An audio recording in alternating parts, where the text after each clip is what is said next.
Dear students, आज हम concentration को रिप्रेजेंट करने का अगला मेथड नॉर्मलिटी पढ़ेंगे। नॉर्मलिटी कंसंट्रेशन को रिप्रेजेंट करने का एक इम्पॉर्टेंट मेथड है। इसकी इम्पोर्टेंस उन बच्चों के लिए तो और भी अधिक है जो कॉम्पिटिटिव एग्जाम की तैयारी कर रहे हैं।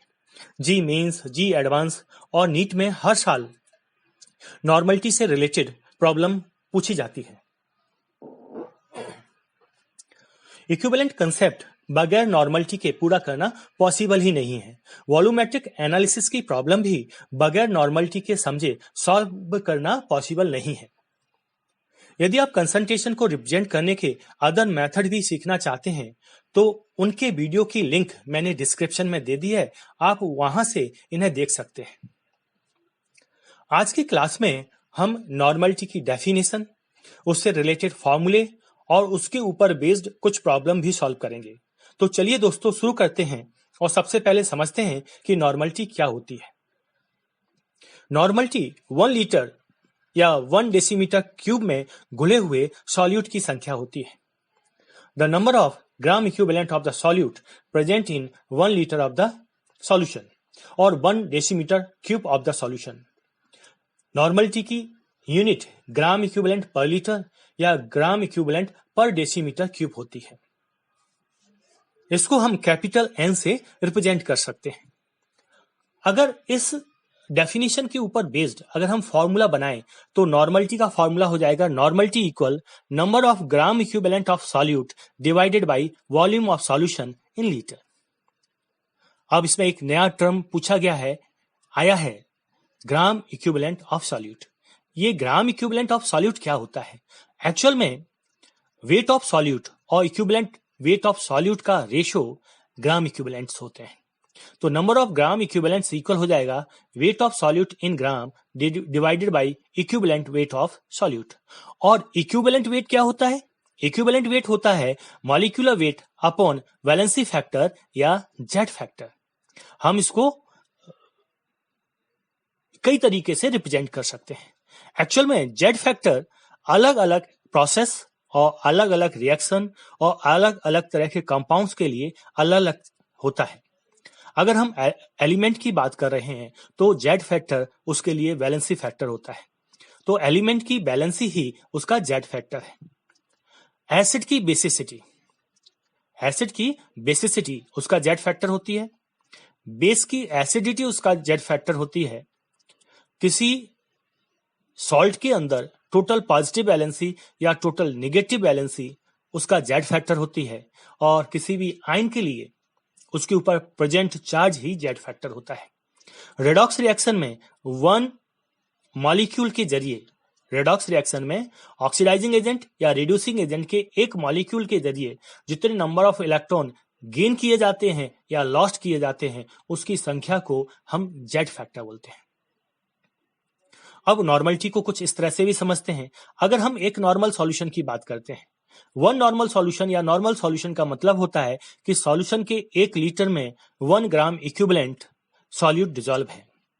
वन नॉर्मल H2SO4 सॉल्यूशन का मतलब होगा कि सॉल्यूशन के 1 लीटर में 1 ग्राम इक्विवेलेंट H2SO4 या 49 ग्राम।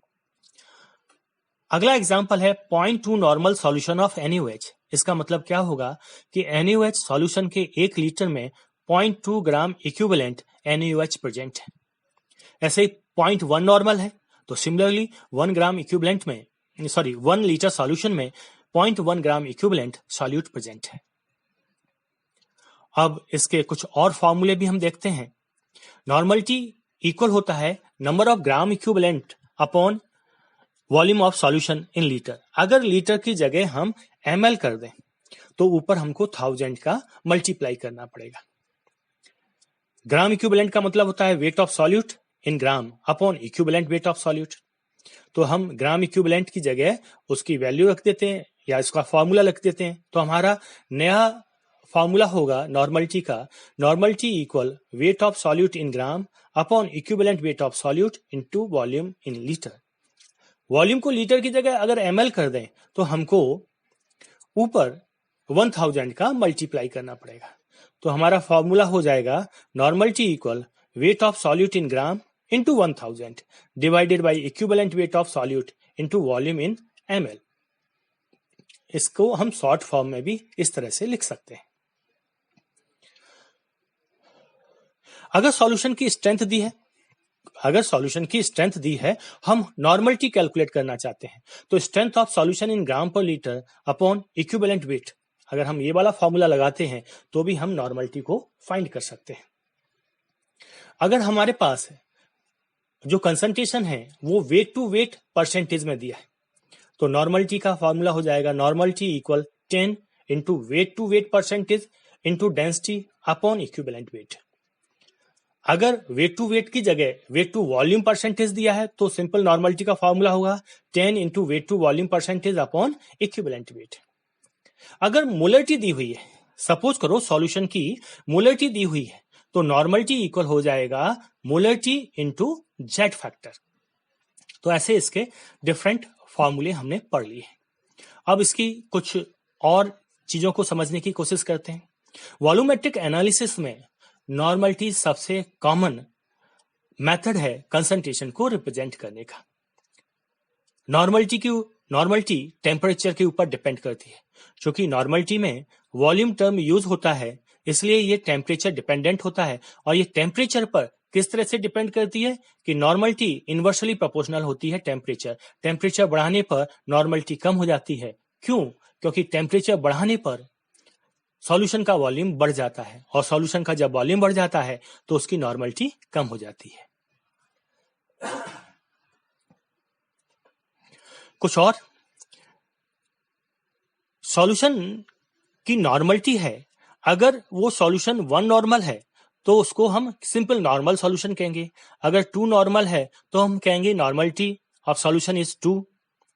अगर सॉल्यूशन n/2 या 0.5 नॉर्मल है तो इस तरह के सॉल्यूशन को हम सेमी नॉर्मल सॉल्यूशन बोलते हैं। n/2 या 0.5 नॉर्मल सॉल्यूशन को क्या बोलते हैं? सेमी नॉर्मल सॉल्यूशन बोलते हैं। n/10 या 0.1 नॉर्मल सॉल्यूशन को हम क्या बोलेंगे? इसको हम डेसी नॉर्मल सॉल्यूशन बोलेंगे। n/100 या 0.01 नॉर्मल सॉल्यूशन, ये कैसा सॉल्यूशन होगा? ये सेंटी नॉर्मल सॉल्यूशन होगा।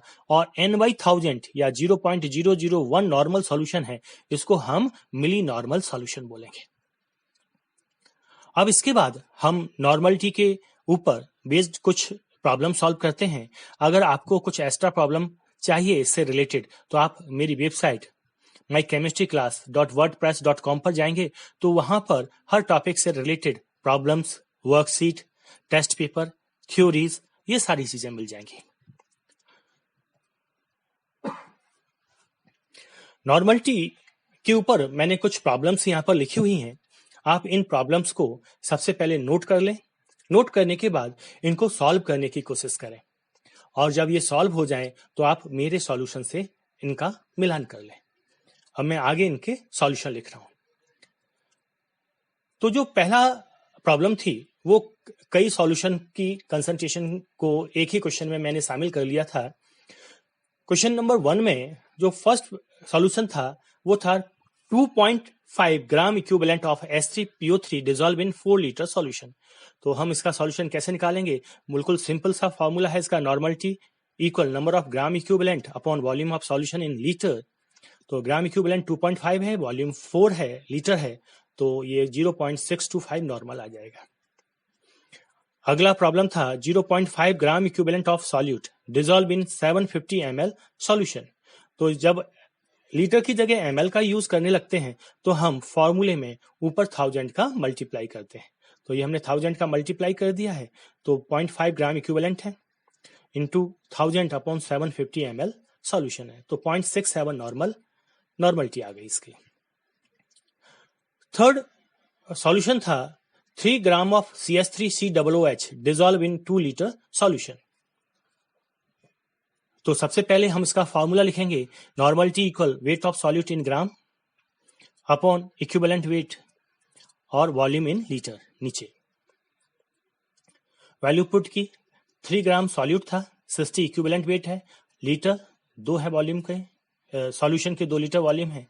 वैल्यू पुट करने पर N/40 हमारा आंसर आ गया। अगला सॉल्यूशन था 9.8 gram of H2SO4 dissolve in 400 ml solution. बोलकर आसानी से सॉल्व करेंगे। नॉर्मलिटी इक्वल हो जाता है weight in gram into 1000 upon equivalent weight into volume in ml। Weight 9.8 है, 49 इसका इक्विवेलेंट वेट है और 400 ml सॉल्यूशन है। वैल्यू पुट करने पर n/2 1/2 नॉर्मल या 0.5 नॉर्मल सॉल्यूशन आ गया। फिफ्थ था the strength of NaOH solution is 6 ग्राम पर लीटर। तो हम कैसे करेंगे? स्ट्रेंथ इन ग्राम पर litre divided by equivalent weight, 6/40 कर दिया। NaOH का इक्विवेलेंट वेट 40 होता है तो 0.15 नॉर्मल हमारा आंसर आ गया। अगला सॉल्यूशन है the normality of H3PO4 solution is 3। तो ये क्या है? The molarity of H3PO4 solution is 3। तो मोलरिटी में अगर हम जेड फैक्टर का मल्टीप्लाई कर दें तो H3PO4 का जेड फैक्टर 3 है, तो हमने मोलरिटी 3 में जेड फैक्टर 3 का मल्टीप्लाई किया तो 9 नॉर्मल सॉल्यूशन आ गया। अगला क्वेश्चन है how many gram equivalent of KMnO4 present in 750 ml of 0.6 normal of its acidic solution. तो इसको हम कैसे सॉल्व करेंगे? तो इसमें दिया क्या क्या है सबसे पहले हम ये चेक करें। तो इसमें दिया है कंसंट्रेशन ऑफ सॉल्यूशन 0.6 नॉर्मल है, वॉल्यूम ऑफ सॉल्यूशन 750 ml है, और हमको निकालना क्या है कि ग्राम इक्विवेलेंट ऑफ सॉल्यूट कितने डिसॉल्व होंगे इसके अंदर। तो सबसे पहले हम फॉर्मूला लिखेंगे normality equal number of gram equivalent of solute into 1000 upon volume in ml। Normality 0.6 दी हुई है, ग्राम इक्विवेलेंट आपको निकालने हैं इनटू 1000 डिवाइडेड बाई 750 ml जो वॉल्यूम दिया हुआ है। अब क्या करना है? हमने इसको सॉल्व कर लिया, number of gram equivalent of solute आ गए 0.45। अगला हमारा सवाल है how many gram of solute present in 4.5 litre of 2.5 normal solution of acetic acid. सबसे पहले हमने देखा कि दिया क्या क्या है। कंसंट्रेशन ऑफ सॉल्यूशन 2.5 नॉर्मल दी हुई है, वॉल्यूम ऑफ सॉल्यूशन 4.5 लीटर दिया हुआ है, और हमको मास ऑफ सॉल्यूट निकालना है। सबसे पहले हमने फॉर्मूला लिखा normality equal weight in gram upon equivalent weight into volume in litre. Value put किए, सॉल्व कर लिया, मास ऑफ सॉल्यूट आ गया 675 ग्राम।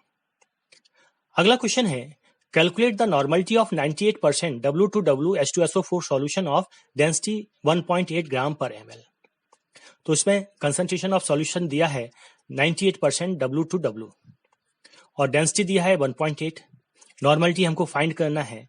इसका सिंपल फॉर्मूला है normality equal 10 into percentage into density upon E। Value put किया इसमें और सॉल्व कर नॉर्मलिटी ऑफ सॉल्यूशन 36 नॉर्मल आ गया। ये एक इंपॉर्टेंट क्वेश्चन है, इसको अच्छे से समझना है। अगला सवाल है कि स्ट्रेंथ ऑफ एक्वस सॉल्यूशन दिया है 15% वेट टू वॉल्यूम QH का, एक्वस सॉल्यूशन 15% है, तो इसकी नॉर्मलिटी फाइंड करनी है।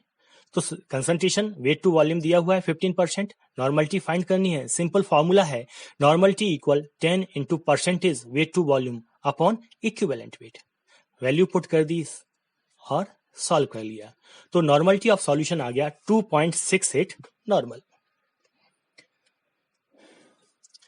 आपने इस टॉपिक को कितना समझा है और इसे चेक करने के लिए मैंने वर्कशीट की लिंक डिस्क्रिप्शन में डाल दी है। आप वर्कशीट को सॉल्व करें। जैसे ही आप सबमिट बटन को क्लिक करेंगे तो वर्कशीट के सही आंसर और आपका स्कोर दोनों ही डिस्प्ले हो जाएंगे। तो आप इस वर्कशीट को सॉल्व करें। Thanks for watching.